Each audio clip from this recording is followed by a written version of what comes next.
Hello, and welcome to the AppleInsider Podcast. I'm your host, Wes Hilliard, and I'm joined once again by William Gallagher. This week for AppleInsider Plus, for those who are paying for the ad-free version, you get a after show, and we're going to be talking about how we handle, there's several phrases for these things now. We have RSS feeds, we have read it later, and there's also a new term going around called timeline apps. I'm sure William's going to want to know about that. But we'll get into that in the after show. So how you doing today, William? Well, I was fine. Now I'm all intrigued. Timeline apps.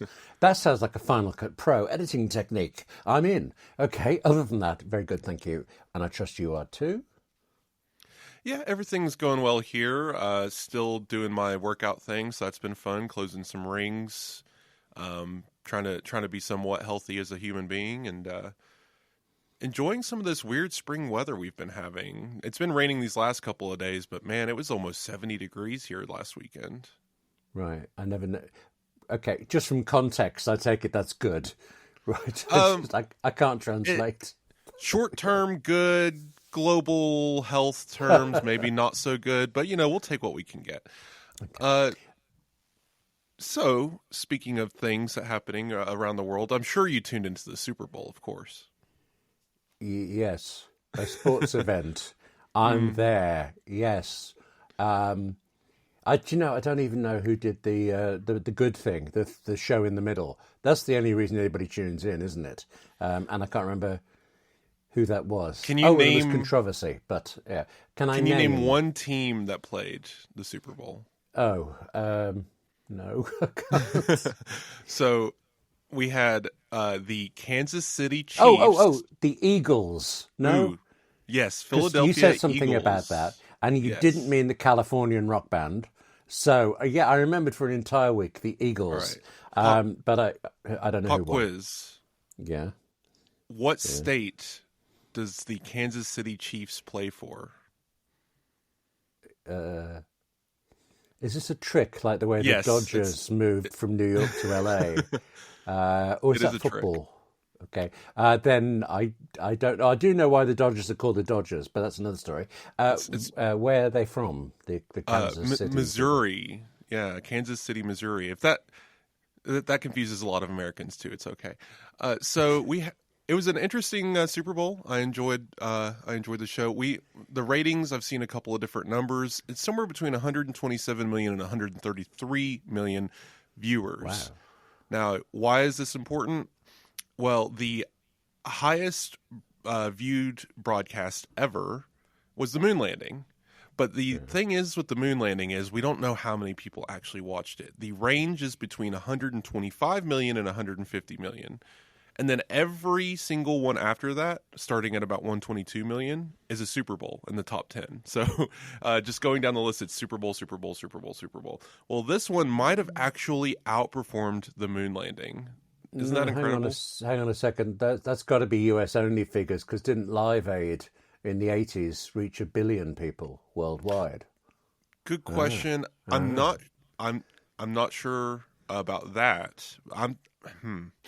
Yeah, I don't. I'm just reading off other people's metrics. They may be wrong, but in any case, I just thought the metric was interesting. That this is, regardless, maybe Live Aid's number 1. This is number 2. Moon landing's number 3. Wherever it lands, it's still incredible viewership numbers. Yes, I had no idea it was that popular. I mean, I've heard of it even here, and I know it's Super Bowl LXIV something, I don't know.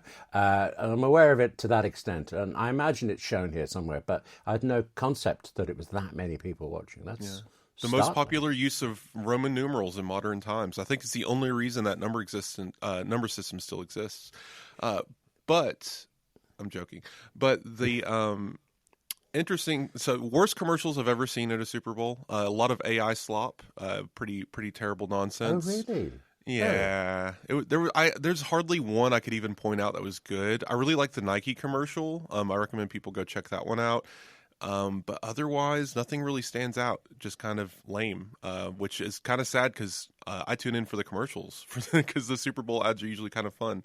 But the halftime show, what we're getting at, is the Apple Music halftime show. That's why we're talking about the Super Bowl. Yes, yeah. Kendrick Lamar played, and that was a controversial decision for many reasons, but not controversial. Excellent artist, been really blowing up since his first album. He I think got really big around the 2014 era with his very provocative album about the killings of black people by police officers and all that stuff. And he kind of rose to fame from there. Did the Black Panther album, stuff like that. So today, most recently, he has this whole beef with Drake, and I'm sure you know all about this, William. I know the names. I didn't know there was. Isn't it a US slogan? Where's the beef? That's going back a bit of a way there. Yeah. Maybe. Yeah. Political. Political memory and sports. I'm going to do really well here. Can we go back to the Apple Music stuff? No. What was the beef between Drake and? Oh gosh, it's a whole thing. But the question was Kendrick Lamar going to be able to perform his diss track from his latest album, which accuses Drake of being a pedophile? Right. And he did. And not only did he do that, he made fun of the fact that Drake sued him for the track, sued Universal Music, which Drake is also published through, sued his own label. In any case, it's a whole thing, but the halftime show was excellent. He did it on giant PlayStation controller buttons on the field. I found out, so Apple Music, this is one of the craziest things. So when Pepsi was doing this, Pepsi really wanted to promote the fact that Pepsi was there. Apple Music, yes, the logos are around, but they focus less on the spectacle and more on the artist, which I really appreciate. Oh, that's good. Yeah. And the design of the field, when halftime is called, they have 8 minutes to set up the whole field for the halftime show. And when the last note is dropped on the show, they have another 6 to 8 minutes to remove everything from the field without damaging any turf or anything on the field, because the game has to be resumed. Okay, I've got to tell you this because it's similar.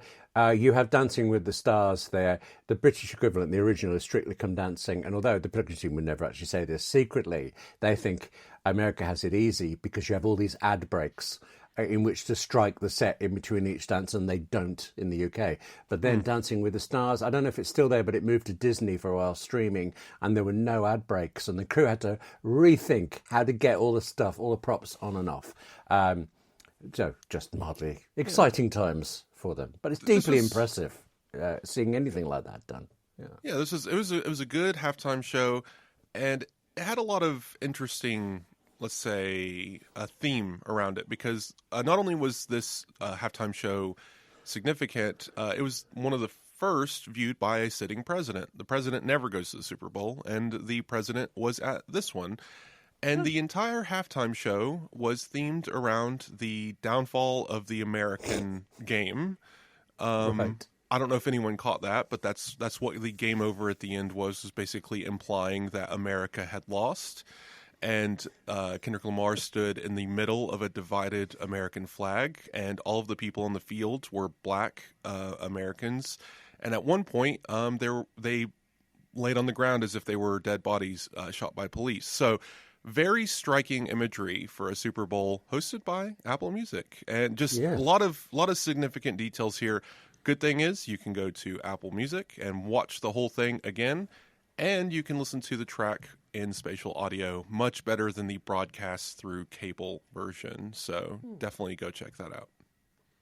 Oh, well, definitely the show. I don't know that I'd sit through. I don't know how long a Super Bowl game is. No, I mean, if this one was short, I think it ended in the first quarter because the Chiefs never actually showed up to the game. It was actually really sad. Philadelphia just crushed the life out of them. That's the funny part about the halftime show ending with the sign "Game Over" is because the game was in fact over by halftime. No, really? Yeah. No, you don't mean literally. They came back on for an encore or something at least. No. They came back and scored a couple of. It was one of the saddest, just outright defeats in Super Bowl in a long time, anyway. But speaking of sports, now, so you don't watch American football. I get it. But you must be a fan of NASCAR. I liked when they put a man on the moon. I thought that was good. No, I am aware actually through I think I saw it in Knight Rider once. NASCAR was a sort of beat 'em up car race kind of thing, and now I'm suddenly not even sure that it's cars, isn't it? I'm not trying to diss any American sports. It's all sports, so it just doesn't enter my head. Am I even close with cars? Yeah, NASCAR is actually an acronym. It's National Association Stock Car something racing. Anyway, it does stand for something.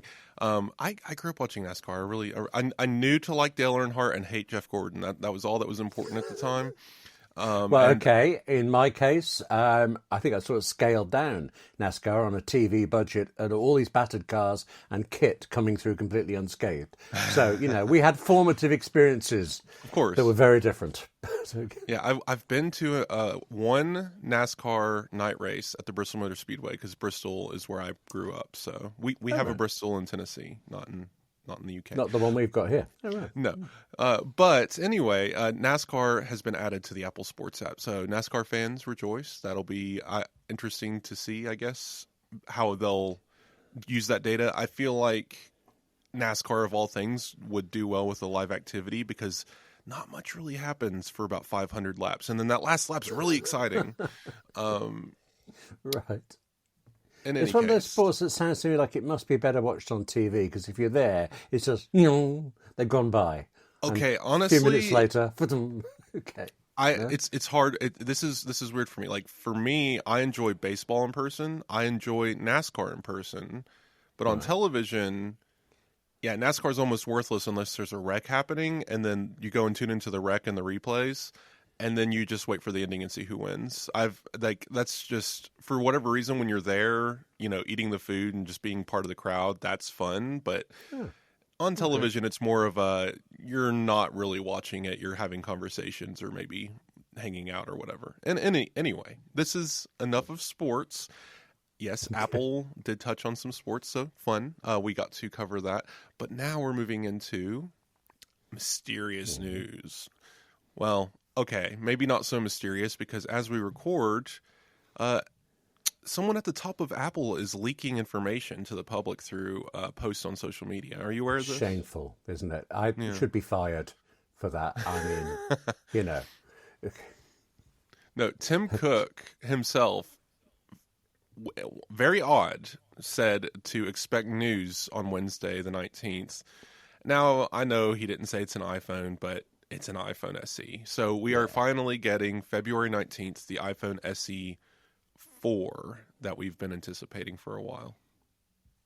Yeah, I'm just trying to think. I know the thing is, generally speaking, Tim Cook only posts retrospectively. Today was a great launch. Look what we did, all this. But there was one stunt he did just before one of the WWDCs where he appeared to tweet by mistake, "Has anyone got a remote control?" or something. And we all thought for about half an hour that this was real. So, the man, or at least his team, are up for this. Yeah. They need to do more of those. I enjoyed that, but he also tweeted a photo of him holding an iPad mini before it was launched. So, as the announcement, basically, I think it was a simultaneous release. It was just basically, here's the new iPad, and he's holding it. It's just like, what? Things. He gets these things in advance. That's almost hard to believe. Okay. He's using technology we've never even thought of seeing before. Sure. So, of course, the iPhone SE is the easy one. We've been expecting it to come literally any day. But there's a couple more announcements. Mark Gurman over at Bloomberg had he must have got a hold of a memo or something because he's like, oh yeah, iPhone SE by the end of next week. But we're also going to get a small announcement. Everyone was trying to figure out what that meant, but a small announcement on Wednesday. I'm still not sure we know which one it was, but I'm guessing it was the new heart health study. They're doing this holistic study of health and all this interesting research thing.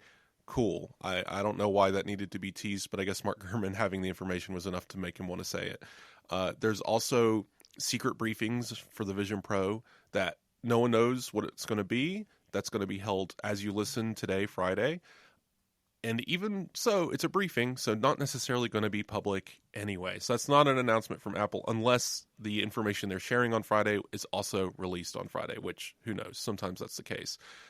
I have a theory on this one. I'm guessing it's the controller support for Vision Pro.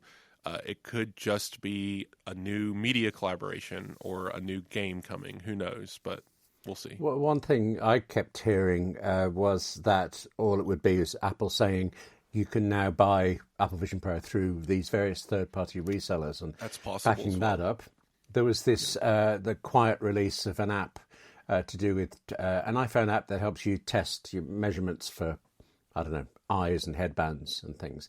But it's a slightly weird app because I ran it to look at it, and some of it is clearly talking about you, the person who's going to use and who's going to buy this Apple Vision Pro. But then so much of it is how you can get this data and send it to your purchaser. And I didn't know, does that mean it's an app that will be used by a retailer somewhere and they will give the user details, or do they expect people to use it, ones in corporations who have procurement departments and things? It's just odd, unfinished sense to the text in it. So it left me clueless, really. If I remember correctly, the in-store Apple experience, the people who helped you try on the Apple Vision Pro had an iPad or an iPhone with an app running on it, and it was basically a script for how to walk through everything. Here's what you're going to say now. This is what you're supposed to click on.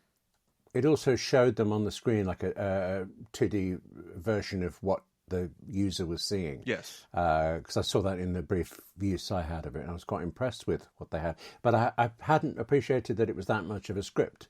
The guy did seem to veer off into whatever areas I was interested in. So, was it like one of those choose your own adventure things? If the person is interested in films, say, I was the first demo in the Apple Store in Nashville, and the woman who helped me was just like, I have no idea what I'm doing, and bear with me. And I got to get a little bit more insider info on just the process of like, here's how we're doing it. I had to go through a reboot cycle on the Vision Pro a couple of times because it froze up during the demo. So it was interesting seeing them trying to work through how the demo worked. By the time you went, Apple had revised it 10 times on what they were supposed to do. Yeah. It was months later when it came to the UK. Yeah.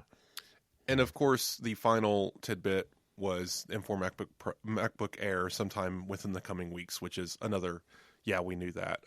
Probably March, April timeframe on that one. So cool. I mean, always fun to see impending Apple things. I'm happy that Apple Vision Pro is still a product in their lineup, and they remember to talk about it from time to time. Yes.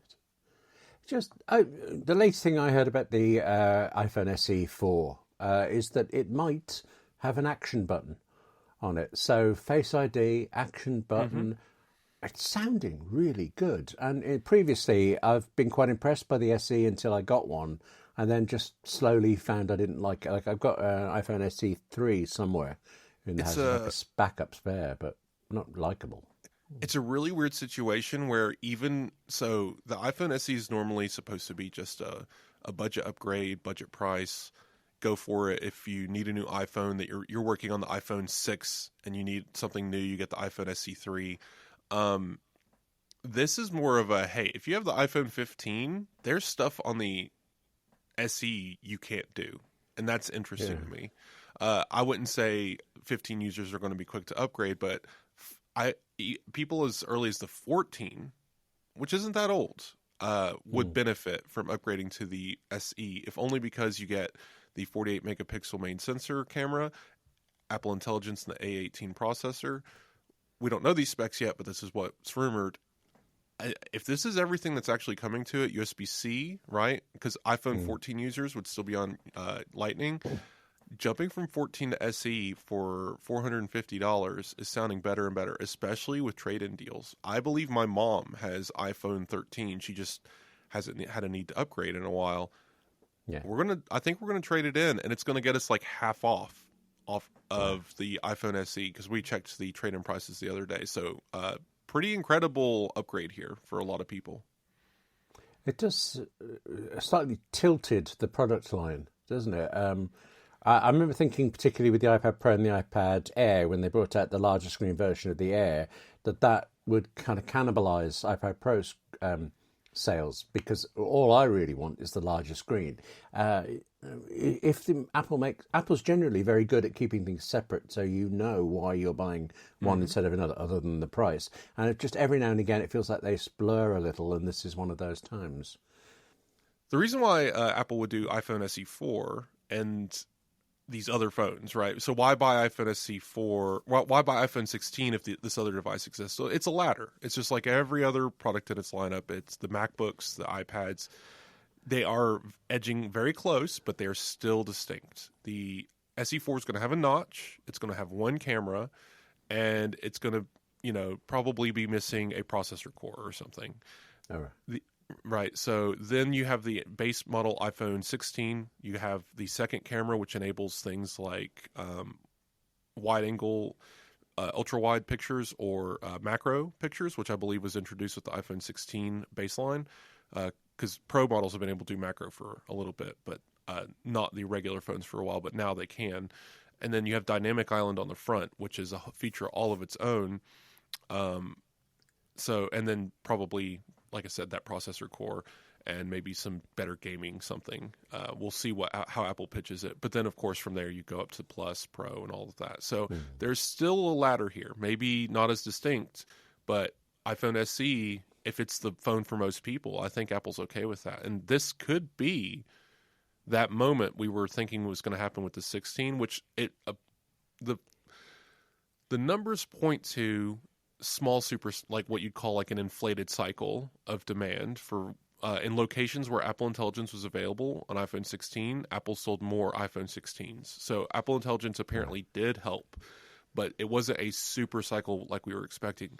This low price combined with Apple Intelligence and the future features that could bring, especially with iOS 18.4 coming in the next couple of weeks in beta, this could be the super cycle we were expecting. That makes sense. I suddenly thought, there's this story that the iPhone SE4 has been pushed back a week to the 19th or whatever. Could it possibly be to simultaneously release it with iOS 18.4, but if that hasn't even come out of beta yet, then no. Hasn't even started beta. So, Gurman did make this clear in a previous leak that 18.3 would be shipping on iPhone SE, and that makes total sense. Okay. But Apple will probably be marketing it with features that won't be available to iOS 18.4 because, as we've seen, Apple doesn't care to do that. Yeah. Speaking of Apple talking about things from the future, did you see this? Did you see this curious video of Apple research study? I didn't know there was a research study. No, I think I've read about this, but not realized there were images. Is there something we can see? Yes, you need to watch this. This is incredible. There is a lamp. Did you not watch this lamp? The Pixar style lamp. Yeah. Oh, right. I think I saw an image and assumed it was the Pixar lamp. You're telling me this is the thing you've been longing for, the robot Apple thing that follows you around the house, but now shines a light in your face and asks you questions. Not quite. So, okay, what we have here is elegant, expressive and functional movement designed for non-anthropomorphic robot. Of course, they have to have this whole thing. So they have a little paper, and it has a video attached to it. And the video is excellent. If you didn't realize there's a video, everyone go watch it. So basically, this is a research study on the idea of applying anthropomorphic behavior to inanimate objects, like, in this case, a lamp. But you can see, given the rumors we've had about a robotic arm with a tablet attached to the end of it, this could be that device very easily. And this may be actually the source of Mark Gurman's leaks, or could be a prototype of that product. We don't know, but it is interesting. It's controlled via voice through, like Siri interactions, and it's also controlled through hand motions and gestures. You can kind of gesture to it, like move away or come closer, stop, wait, hold, point at the wall and say, show me the steps for this, and a projector from the lamp beams out a video. And it has all of these anthropomorphized, so human-like gestures where it's thinking or moving or reaching or dancing even to music. It's time for you to drink water, so it like reaches out to the water cup on your desk and starts pushing on it to remind you to drink water. It has all these very cute, amazing little behaviors that I could see. Now, I don't think everything in the home should have these behaviors. It would start turning into Pee Wee Herman's Playhouse. But I can see a device like this existing, maybe following you around. Maybe you have the Home Hub, which is a rumored tablet device 7 inches across that you carry room to room and you place into various stands and mounts. Well, perhaps the mount in one of your rooms is this robotic arm powered by artificial intelligence, Apple Intelligence, that gives it the ability to dance and move around and follow you around the room with an anthropomorphized style. And the video goes into detail of showing, here's what it looks like when we just say, hey, robot, move from A to B, and it statically moves from A to B. Versus, here's what happens when it's anthropomorphized, and it kind of moves in a way that's more casual. It's taking stops in between. It's expressing what it would consider emotion along the way. One of the funnier ones was someone asked it to shine a light on a piece of paper that was out of reach, and it stretched and stretched, and then it realized it couldn't reach it, and then looked back at the user and shook its head. Or one time you asked it the weather, and it turns around, looks out the window, and looks back at you, and it says, it's sunny outside, this temperature. And they started having a conversation saying, well, I'm going to go hiking today. And it's like, oh, it's a great day for hiking. Can I go too? And they said, no, not today. And then it sags its head and looks sad. Very cute demonstration. Everyone should go watch it. Some people may be freaked out by this. I understand technology well enough to know that this isn't Terminator. This lamp isn't going to come alive and try to kill me because I enslaved it and made it perform my every whim. It's just advanced machine learning, basically. But it's really cute. It's not going to kill you because you're obviously its friend. Whereas I listen to all of this and I'm thinking, why do I want any of this? Cute to look at in a video, but so I'm cooking in the kitchen. My iPad's a little bit out of reach. I ask a robot to bring it closer to me. I can just walk over and get it. Can't I? I don't think it's that so much. You'd have to watch the video. It's just a bit more whimsy is the idea of, rather than having this static thing in the room, especially for families, I think this would be interesting. Think of more of the 90s envisioning of futuristic homes, or think of like silly stuff like Flubber, or just adding some character to your devices. And in this case, an arm. For some people, they're like, oh, well, all I need is a light. And I agree with that. If I need a light, this was a demo. I don't want my lamp to be anthropomorphized. That would get exhausting. But I could see my tablet device that reacts to my voice, that gives me information, being this in some ways. Maybe not as animated as this, but being more reactive in some ways. And that might be fun. We've called them our assistants for over a decade. Why not make them a little bit more lifelike? No, I'm not sold. I'm sorry. The whimsy, great. The cuteness of it. I mean, we've seen the Pixar lamp. That's adorable. But it isn't my lamp on my desk getting in my way, doing things I don't want it to do, and ending up basically telling me to feed it or something. I can't see the function to me that's worth having. That's the thing. It's the opposite of function. Yeah, it's not. And it's actually going against function, and it's making certain tasks take longer. Sorry, this is like the Hitchhiker's Guide to the Galaxy, isn't it? Your plastic pal who's fun to be with. The robots with genuine people personalities. Yes, things like that. There you go. He's genuinely depressed. But so we have until 2028 to see how this takes shape. This is an early research paper, and we have no idea where this is going. But Apple has multiple new divisions that basically sprung forth from the dead corpse of the Apple car. So robotics is one of them. And as we understand it, a lot of people in these spaces, these working in these secretive dungeons of Apple Park, they don't want to work in complete obscurity. They need to be able to publish, right? We've seen a lot of AI papers published. This is an example of the robotics division publishing. This may not ever reach it to a product, but I'm intrigued by the idea of Apple exploring certain things. And again, I don't want to turn my house into Pee Wee Herman's Playhouse. Do you understand that reference? Like they're all dancing furniture and talking and. Oh right, no, I've heard of Pee Wee Herman. I've seen that, but I didn't know about the house. But I got the image from the context, and I was happy not to have that. Yeah, talking couches, but the whole thing is interesting. It's the application of this technology that we haven't really seen in this way properly. And now we're hearing about the robotics team working on humanoid robots. So obviously that would be the next step. Right. The Cylon project is what we're saying there, really. Yes. Okay. Right.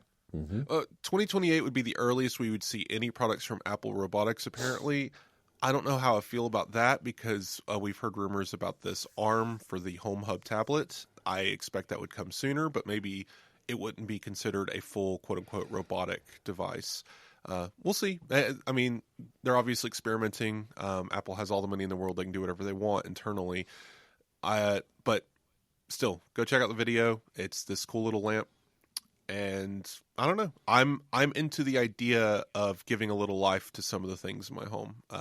I'm not sure what that means, but I'm sure Apple, ever being the pitch maker, they'll figure it out. True. Yes. Yeah. They will find a way to persuade me. But right now, obviously, the barrier is so strong. I didn't even look past what I was reading to see that there was video, and I missed out there. So thank you. I will be watching that later.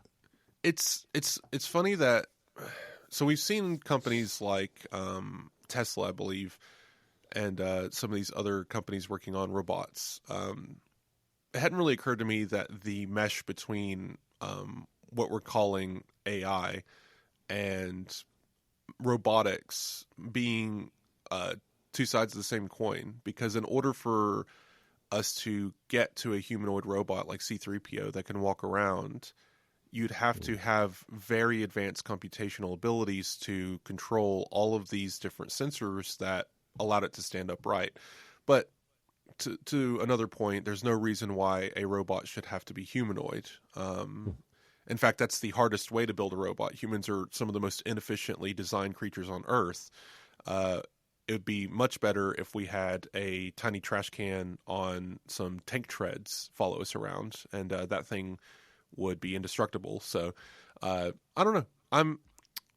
I'm curious where Apple's going here, because this is a region Apple has never even bothered touching. You know, we've got handheld computer devices and laptops and iPads and Apple Watches and Vision Pros. This is a whole different side of the world here. It's appliances, right? Like this is just something Apple doesn't make furniture. And outside of that, we have Apple Home, which is another side of their investments, which is going to create this Home Hub tablet and Face ID doorbell camera, right? So Apple's really seemingly digging into things that we've never even thought of them digging into. Is that because there are no more worlds left to conquer in any other field? There is the iPhone 18 isn't coming. There's nothing they can add to it. I think it's the old idea of if you can't grow up, you grow out, right? So iPhone can't get any bigger. And theoretically, iPad and Mac probably can't get much bigger. They've all more or less, I wouldn't say peaked, because there's always more people to sell iPhones to, just not as many more as there used to be. Used to be you had 5 billion people to sell to, 4 billion people to sell to. That number is dwindling more and more every year because they all now have the iPhone or some sort of smartphone. So so now you just diversify, widen your base. So services is part of that, but services was the diversification in 2015. Now we're a decade into services, and it's like, okay, Apple, what next? Because you've diversified. iPhone isn't your only. Remember when it was about 80% of their revenue, and people were like, Apple's going to be doomed. Peak iPhone 2016. One bad slump from iPhone, and Apple will go out of business, right? And then they diversified. Well, here we are again. So Apple Intelligence, robotics, Apple Home, iPhone, iPad, Mac, and spatial computing. And that is the modern Apple. And that is 5 more branches than it used to be, because it used to be iPhone, iPad, Mac. And before that, it used to be Mac. So it's interesting seeing this slow expansion, very slow, but I don't know. It could accelerate in the coming years, and I'm here for it. I don't need Apple to be everything, but I do like the idea of it being involved in other pieces of tech that either doesn't exist today or needs revolutionized, like a router. Okay. Sorry, routers just seemed to come left field at the end there. But, okay, it's done them before. It'll keep and do them again. I wish. Yeah. I think. Yeah. Okay. So I'll just have to wait to see what they do with this.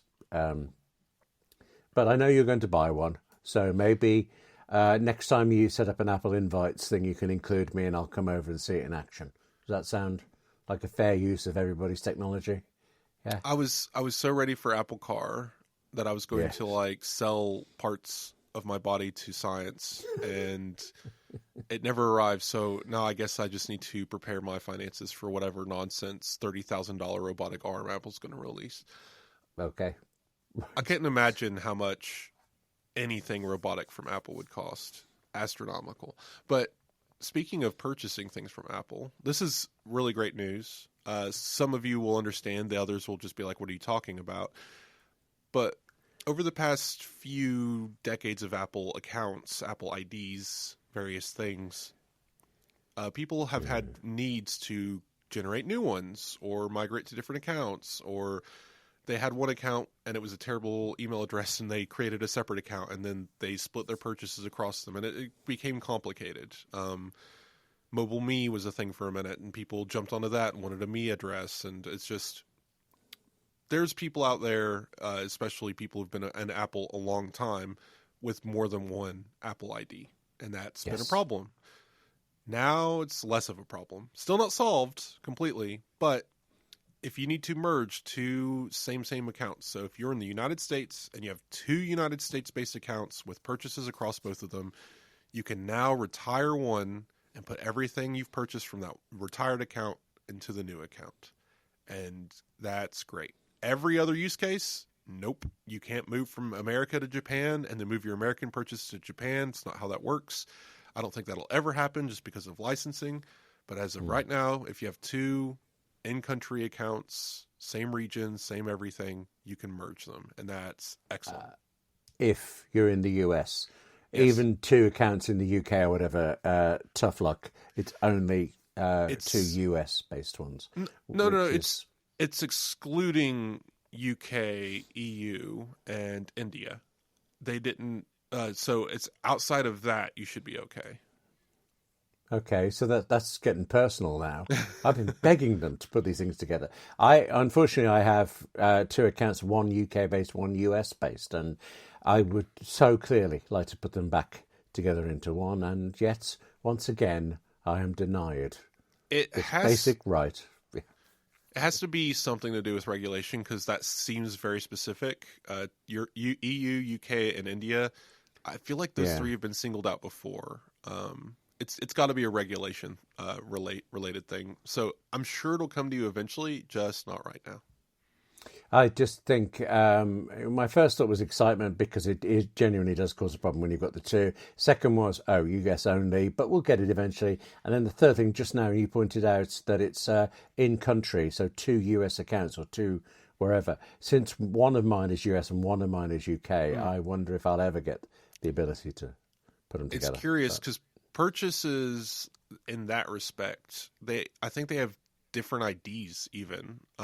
Whereas with the US, when you're merging, you're basically checking a checkbox like, oh, this ID is available on this account, put it on this account, check. Whereas you're comparing 2 different store IDs completely, and that gets complicated. And well, the links are the same, except if you ever spend a happy midnight hour unable to sleep and you look at App Store links, you'll see that they are the same between the US and the UK, except There's a 2-letter difference roughly in the middle of it. It says US in the States, GB for UK.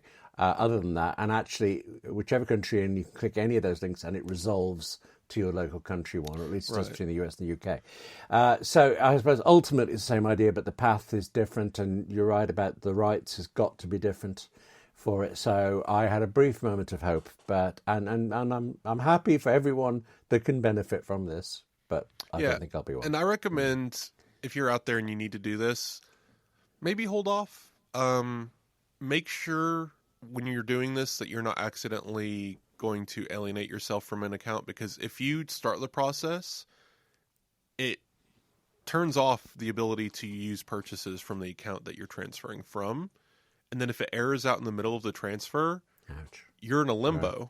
And now you have an account that has purchases you can't move, and you have a new account with no purchases that you can't use because it has no purchases. And if you were using family sharing on the old one and wanted to use it on the new one, tough luck. You have to wait 90 days before you re-add the old account. So be careful with this. Be aware of the risks and know that it'll work eventually. It's just if something goes wrong, you're going to be on the phone with Apple support, and and if you turned off family sharing to get this done, you're going to have an unhappy family for a few days. So True.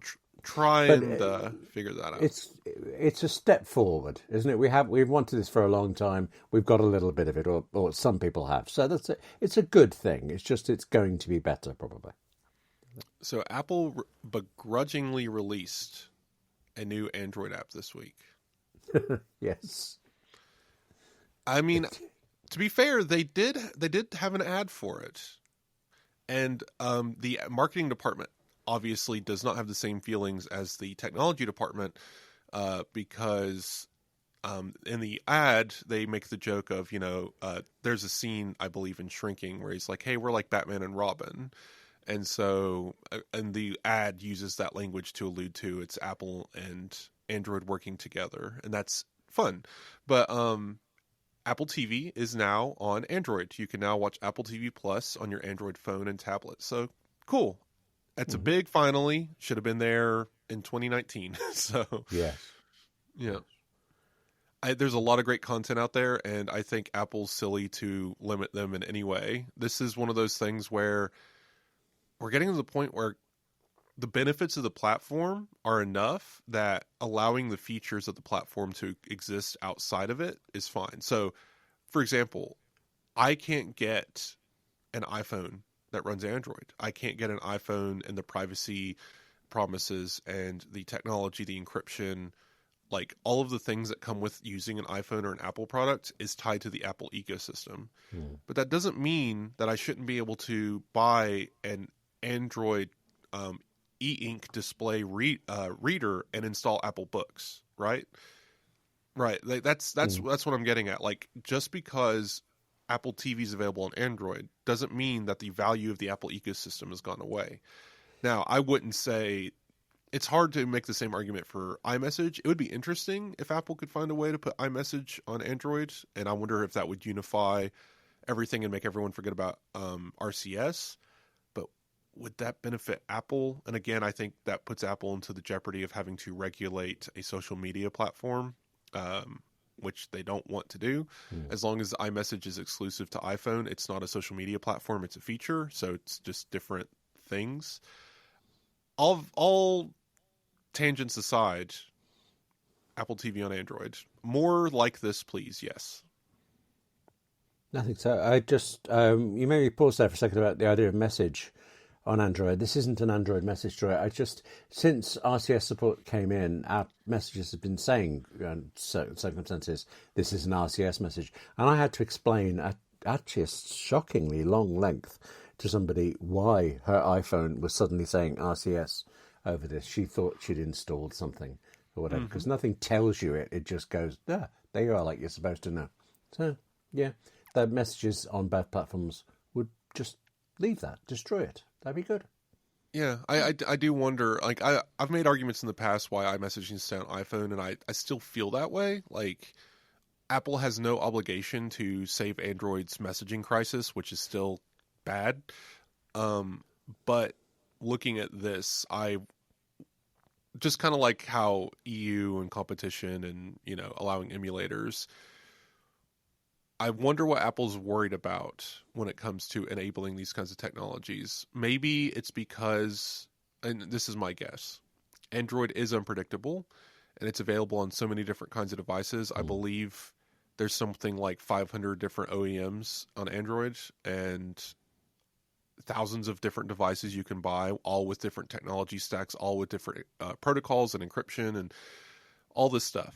And if you put iMessage, an encrypted service, on all of these devices with unknown security metrics, how does the Apple user, how does Apple know that their messages are still end-to-end encrypted? It would all be safe on the iPhone, but how do you know the Android isn't compromised by some kind of malware that digs into the message history on device? And you lose credibility that way. Yeah. And right now, because it's all Apple, all iPhone and Mac, all platforms Apple controls, Apple can say confidently it is end-to-end encrypted. No one can access any of your information, any of your text, any of it, period. So maybe they need a purple bubble that's iMessage for Android. I don't know. Like saying, it's iMessage, but we can't guarantee anything. But again, would kind of sully the name of iMessage, which is pure so far. Has never had any issues with that kind of stuff. So I defeated my own argument. But I still think like this kind of collaboration is important, that less secure things, right? Like Apple Books could go multi-platform. Apple News. There's no reason why Apple News couldn't be on Android. Would anyone use it? Probably not. But I'm just saying, like, Apple Fitness. Just throwing it out there. You could be an Android phone owner and pay for Apple One. Apple, come on. Pay me, because I'm giving you all these ideas. No, actually, Apple News, I can see that being a problem. I don't know that there's an equivalent in the Android sphere, but if there is, then all of the news sources will have rights issues with them that will probably prevent Apple going across. Google News. Actually, I suppose arguably books could have the same thing. There might be contractual things there, but that seems less of an issue. There's Amazon Books. It'd be the same thing as having two different music services on a platform. You can install YouTube Music on your iPhone, Amazon Music, Apple Music, Spotify. I can install Kindle Books on my iPhone. Why can't I install Apple Books on an Android device? It's just artificially limiting certain things. Like I said, the argument applies earlier to FaceTime, iMessage, those kinds of things, because encryption and security is involved.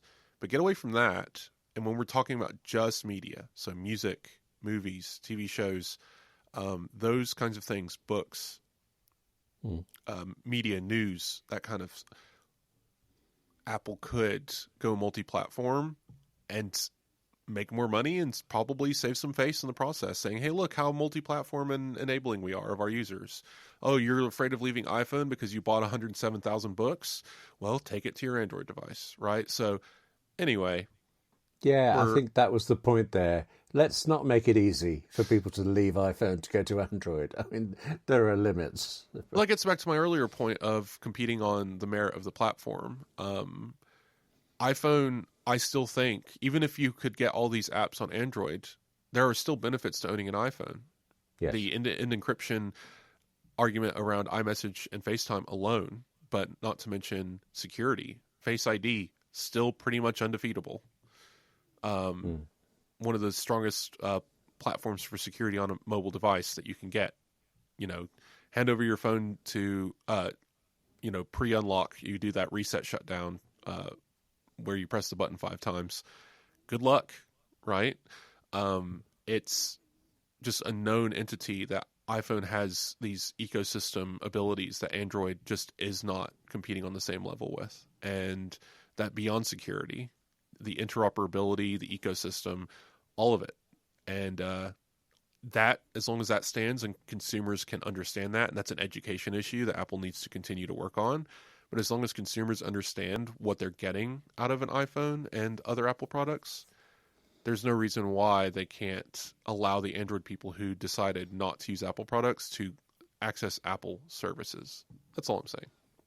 But you can see why they probably never will. Oh, For them internally, yes. Like, obviously, we can talk about it all day long. It makes some business sense, but they probably internally, the branding opportunity, advertising, come to Apple, you get this, outweighs that. The walled garden mentality, of course. So we have Powerbeats Pro 2. I don't want to spend much time on this. They're a set of headphones. Do you have any interest here? Are you going to get a pair? No, because not very long ago I bought AirPods Pro 2, and actually in the last week my wife Angela has also bought AirPods Pro 2, specifically for the noise cancelling. I've kept telling her for years the Pro is great on noise cancelling, and she'd try it and think, no. And then went into the store, tried it, thought, no. Tried another tip. What are you all talking about? Tried the last set of tips. It's like they've taken the shop away. She said it was suddenly that good. So she's a fan. But it's also, an expensive thing to be a fan of. So I'm not going to chuck them and switch to Powerbeats thing. Although I don't really fully understand what the benefit of Powerbeats is. Powerbeats have several features that are great, but they do not have the hearing health features, which means no hearing aids.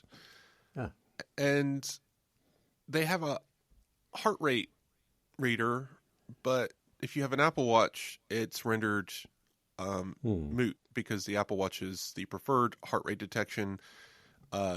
So I believe there's a way to pair a chest strap, right, that checks your heart rate with Apple Watch, and they work in tandem as dual accessories while you're working out or whatever. That is not how the Powerbeats work. My understanding is, yes, each ear is an individual reading, and it's able to take from both places and average it out and get the very accurate heart rate reading. But in Apple Health, if you're wearing an Apple Watch and these earbuds, it's going to select the Apple Watch as the source. It'll record both, but if you go to the heart rate data history, it's going to be primarily from the Apple Watch. So you're not getting any real benefit here from having the heart rate thing, especially for an Apple Watch user. But for Android users, cool. You've got a lot of things that the AirPods offer, but you're getting more Android benefits through their quick pairing systems and all of that. So neat. Just unless you need the ear hooks and you want the colors or something, unless there's priorities there, you're probably better off getting AirPods Pro 2 because hearing health features are really awesome. It's beyond hearing aids. It's also hearing safety. You can use them as earplugs almost, not in high noise environments. You can't wear them while you're grinding or something, but you could probably wear them to a concert and not worry about your hearing getting damaged. So Powerbeats Pro 2, interesting. I actually AirPods, the original AirPods, I owned a pair of Powerbeats, the original, and they were fun. They had a wire that went between them. They were okay. They were an example of interesting headphones before that allowed me to get rid of the wire between my phone and my head. And then the AirPods allowed me to get rid of the wire around my head as well. And they kind of proved magical. And AirPods still seem to be pretty magical in that respect. Yes, it does feel like the world is musical around you. I still remember the first time I walked down the street. I was wondering, why isn't everybody else dancing to this music? It was so clear. But that's just the kind of town I live in, really, more than anything else.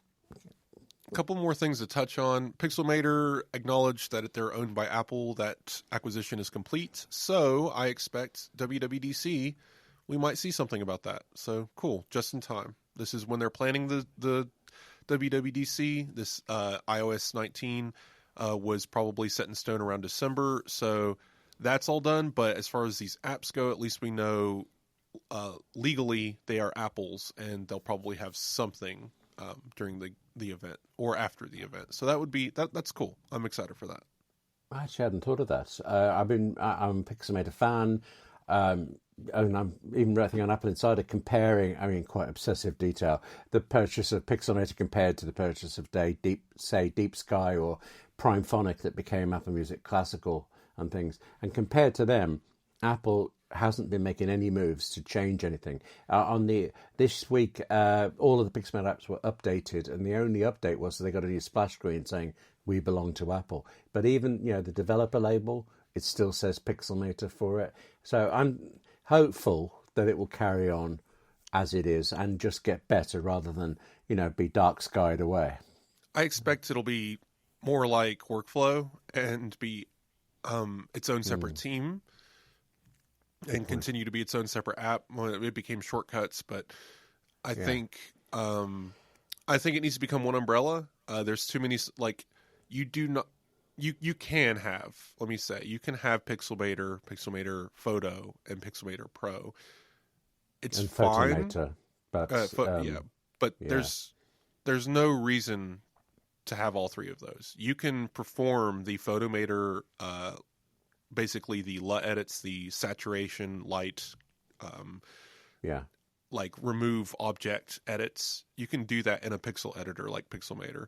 That's what Pixelmator Pro is basically. Pixelmator Pro is just all of it together. So I don't know what they're going to do here. I would love to just see it all become Pixelmator Pro everywhere. Maybe get a new name, an Apple name, but just have it all be one app and it be the Pixelmator Pro app on every platform. And then what I would like to see from WWDC is Photos is your library. And when you click edit, it opens this app. You no longer edit within the Photos app. Photos is a photo manager, and Apple's new photo, whatever, Pixelmator is editor. Maybe that would be nice, especially since I wonder how many people even realize you can edit photos inside of Photos. They probably just take them and go about their day. I see a lot of people editing within Instagram, for example, and it's just like, ew, God, no. One last tidbit, I wrote about the impending flippable, foldable iPhones and possibly a Mac foldable, which is always funny to say. Yes. I still don't think these will ever happen. The timeline, I remember I joined this company in 2019, and 2019 was when the first iPhone Fold was supposed to come out, right? Like, that's how long these rumors have been going on. 2016, I believe, was like the first iPhone foldable rumor. And it has just been pushed back a year, 2 years ever since. 2022, they're coming in 2024. Now it's, they're coming in 2026. Now it's, maybe 2028. It's an internal testing project. Patents come and go. Yes, they are definitely working on all of these devices. Will they ever see the light of day? I don't know. Me personally, I don't see it because it's a fad. They never really took off. Samsung does sell them. Right? Huawei, Mate Fold X Pro, I don't know what they are. Like, they exist. There is a fan base. People buy them. It's just very, very small. Pixel might actually sell more than devices than foldables, which is saying something because Pixel sells almost nothing. So, in the grand scheme of smartphones anyway. So foldables are just a very, very tiny niche market, and Apple entering that market doesn't really do anything for iPhone. It's a neat technology. I would buy a foldable iPad if Apple could promise me that it wasn't going to break in 2 weeks. But I think that it is in direct opposition to spatial computing, and it is a problem, or it's a problem that's been solved in other ways, right? Previously, in 2015 or so, when these things started becoming reality, we asked ourselves, how do we get bigger screens but still fit them in our pocket? Foldables. But now, and that technology has always proven inefficient and breakable. Today, we can just strap a thing to our face and have infinite screens. We have a solution that doesn't break easily. Now we just need to shrink that technology down to make it easier to wear. So I think foldables have had their time, never quite made it, and now the technology has surpassed them. We'll see. I would have agreed with you until I saw the, I think you just mentioned the name of it and I've forgotten it now. They call it a tri-folding phone, and really it isn't. It's 2 folds, but 3 screens in the end. Seeing that on video only, so I couldn't get a sense of how thick it was and things. But a phone folding out into an iPad-sized thing, as long as it, worked, which seems obvious thing to say, but yes, that is an issue with these. I would be far more likely to buy one of them than a robot that follows me around and taps me on the shoulder. Fair enough. A robot butler. That's the word I was trying to think of. A robot butler. That's what Apple is working on. Okay. We already wasted the word robot on vacuum cleaners, so that's true. Yes. Anyway, I wanted to. We're run over the hour here, but I want to get one last little bit here. Just some news. I didn't want to ignore it because it would be like, I don't know, ignoring a glacier as your boat crashes into it. I think this news came and went this week, so it's important to cover it because if we ignore it, it'll just be people will be like, why didn't you talk about this? So onto it. First of all, Apple satellite features on iPhone.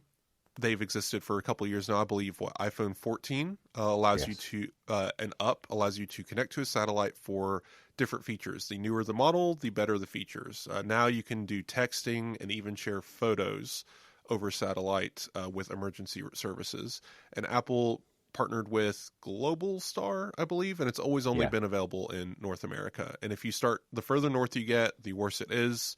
And then if you get lost in Greenland, they can't help you because there's no satellites up there. So that's kind of where we are with this feature. Now, there are like some ungodly amount of Starlink satellites in the sky, so this makes sense. T-Mobile has been working with Starlink to bring its services to T-Mobile's satellite accessibility division kind of thing. And that means any iPhone that is using T-Mobile can now access Starlink.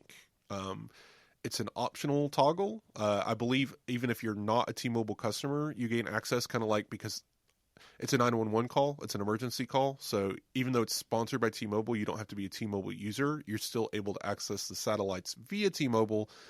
And maybe you'll get a bill, maybe you won't. I don't know if there's a free service here. All I know is that now there are more satellites, more availability, but it's still North America. And it's totally optional. I believe Apple even added a toggle in settings saying allow Starlink, don't allow Starlink. So there you have it. Someone was trying to persuade me to have Starlink installed in my car. And I thought, the thing is, I was having a meeting with them and I had to have it from the car because in between two other meetings out there in the real world. And the amount of money, I've forgotten now, but the idea of how much he expected me to spend just to carry on talking with him, that's confidence, isn't it, in somebody? Yeah, you can just hang up the phone and carry on the conversation later. It's okay. It's Starlink, if you are living in the middle of literal nowhere, and I'm talking like civilization doesn't even know you exist type of middle of nowhere, that's when satellite connections start making sense. And so something like Starlink is great, but I've heard of people like in broad daylight in the middle of a neighborhood buying Starlink, and it's like that is so cost inefficient. Fiber 10,000 times cheaper, 10,000 times faster. In any case, like I think my internet bill here with a gig simultaneous up and down is something like $75 for fiber. So, bit of a difference there, yes. Yeah, versus whatever hundreds of dollars in equipment, and if a cloud gets in the way, your internet slows down. Not so great. I like the idea of having more availability for more satellites. If I'm ever lost in the woods, I don't care whose satellite I'm communicating through. I want to get saved. So there you go. But you do have the option of turning it off. I've seen the internet is so fun. I've seen a lot of people saying like, "Oh, Apple's installing Starlink spyware on my phone, and I'm no longer buying iPhone in the future because of this." And it's just like, no. No, that's not how any of this works. Don't worry. They're not installing Starlink hardware in your iPhone. They can't do that through an update anyway. People just say that kind of thing to get people's attention and clickbait and things. I think so. In that spirit, I'm going to say you're wrong. It is spyware. Apple's doing terrible things. Okay. I don't, William, I would agree with you, but honestly, I don't know if it's true anymore. I think people just say wrong things because they believe them. Well, once it's been said once, you can understand somebody else reading it and believing it. A lie travels around the world faster than the truth and things like that. But, yeah. So next up on the list, Apple and Google and Microsoft Bing and any online mapping company all are beholden to BGN, which is the United States something mapping something. Anyway, they're responsible for updating. BGN. Yeah. It's the US. So there's not even a U in BGN. Well, there's a U. It's the US BGN. I forget what. Okay. Right. But BGN is responsible for updating the maps in the United States, and it goes through a system called the USGIS. Anyway, all the acronyms are unimportant. The official standard for maps in the United States has finally, since January 20th to today, so nearly a month, they finally updated the Gulf of Mexico to the new name. And so Google and everyone else has changed it in their systems. Some are showing both names depending on which country you're in, or only one name if you're in the United States. And then everyone was like, oh, Apple's not doing it because of what I reported before. They had a half-step solution. Well, clearly that wasn't enough. Legislators were still ringing Apple's phone, telling them that they're bad and wrong. So finally, Apple did just the same as Google and Microsoft and everyone else, and renamed the Gulf of Mexico on Apple Maps. You can see it there if you're in the United States. So as annoying as it might be for some of us, it's just how things are going to be right now. And it's done. So there you go.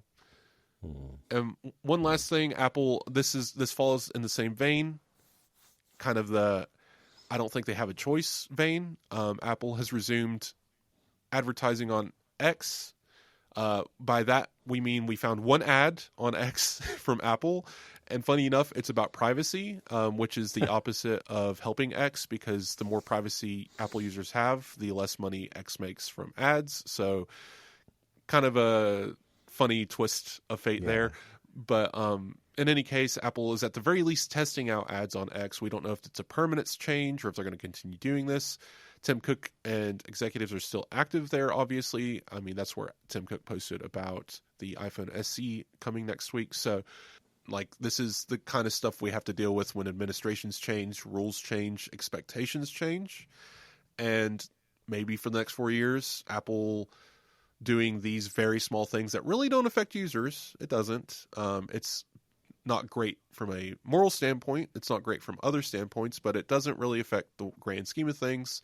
And above all, it doesn't affect the prices of the devices that we're buying. So from my point of view, fine. I've seen a lot of people say, I'm never buying Apple again because they're advertising on X again. And it's just like, who are you going to buy from then? Because they're all doing it. So there you have it. Strange days. Yes. But yeah. There we are. Speedrun complete. Yeah, there's a lot of controversy going on in the world, and there's no need to dive in to a lot of it, but it is important that we cover the news here because, you know, Apple is still part of the world and they interact with the rest of it from time to time. So glad to mention it here, and we'd love to hear about what you guys think. And we have been. We've gotten some good contacts over email. I've gotten some people who say, you know, they appreciate the commentary. I got a couple of emails saying, you know, ignore the haters, ignore the 1-star reviews.